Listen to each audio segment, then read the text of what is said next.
You know, in Somalia and places like this, Allahu Akbar, you will see people who are 20, 25 years of age, but they literally weigh 3 stones to 4 stones because they have nothing. Their bodies have forgotten how to digest food because for days on end they receive nothing.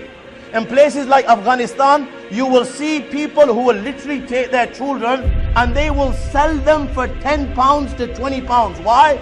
Because the father cannot provide for his children. So what he will say is, come as come. At least if I sell them to somebody, at least my own flesh and blood will not die before my eyes and they will not die as a result of starvation. How do you think Rasulullah ﷺ would feel if he was amongst us today? And these helpless Muslims will ask for help. And when they see that their brothers are not responding to their cries, they will sell their iman. How do you think Rasulullah would feel? Knowing that the situation of some of our brothers today is such that Allah has blessed them in Qatar, in UAE, in Saudi, in Bahrain, in Dubai. Allah has blessed them so much that they could feed the entire world 10 times over. When our condition is such that when we wake up for breakfast, we have such a choice that if it is to be cereals, we have 10 cereals to our disposal. If we choose to have biscuits, we have 10, 20 different choices before our disposal. If we choose to have bread, we have 10 to 20 spreads before our disposal. How do you think Rasulullah ﷺ would feel?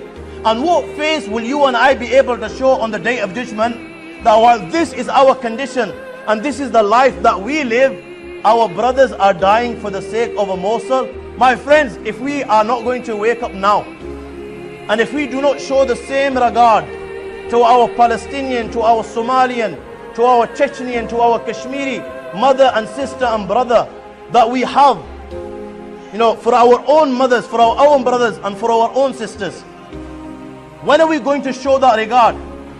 Today is so possible that the calamities are falling upon the Kashmiris or the Somalis or the Sudanis or the Palestinians or the Iraqis. But tomorrow, my friend, it could be your mother, it could be your brother, and it could be your sister. This brotherhood was a blessing of Allah, and it was the right of this brotherhood that we share these blessings that Allah has given us with our Muslim brothers and with our Muslim sisters. من كل شر فيمحي بعده الغسق طهر الفؤاد يديم الحب مكتملا